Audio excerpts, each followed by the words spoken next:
Alright, hey YouTube, Mr. Derby Doug 1977, got Webster 6410 back here behind the camera. I want to talk to you about my progress. Got my ball valve that I might have talked about a little bit in my last video. The way this is going to work is this fitting, this is the black steel, so I can easily weld it.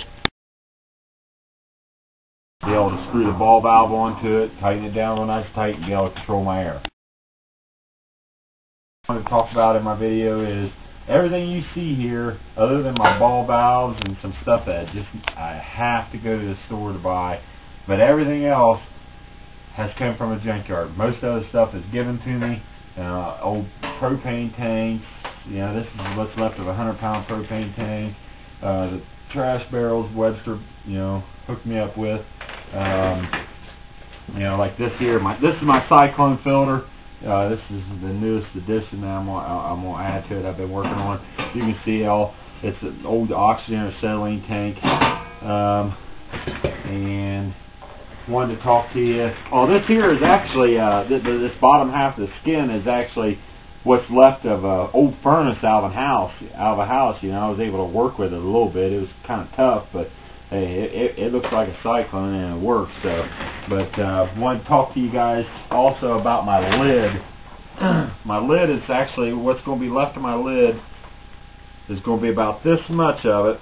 And what makes this cool, and I think it's going to be really airtight, is there's a channel that sits down in here, and this is the top half of that propane, 100-pound propane tank, and this is basically the guard to protect the valve. And I just blowed the welds off to get it to separate. Anyway, and I'm going to cut it down and use that channel. And I got this rope. It's a fiberglass stoves. And it should sit pretty good and give me a real nice tight seal. And then I'm going to take this bottom half here, cut it down, then shrink it up a little bit and put it on the top. And basically that little channel will set right down on that what's left of this little groove here. And but other than that, give you a look down here at my cyclone filter here. As you can see, the gas swirling down the middle and deposit my tar. A good bit of the tar down to the bottom, because what happens is, things I've read, what happens is the gas comes in mixed with tar, and I'm going to have a pipe right here. What happens is the tar can't turn direction real fast like the smoke or the fumes or the gas. So the tar will be expanded to the side and flow down the cylinder into a separate container, which this is going to go on the bottom with a cap, and then I'll have a ball valve in between this and this, so I can shut it off, drain this, attach it, and leave it running all at the same time, instead of it causing a hiccup in the gasifier.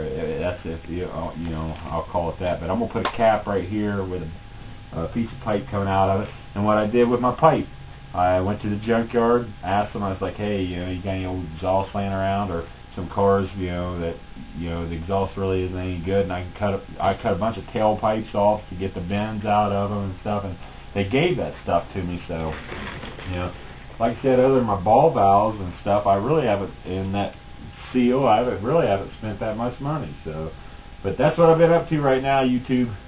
Mr. Derby Doug 1977, Webster 6410 behind the camera. We're going.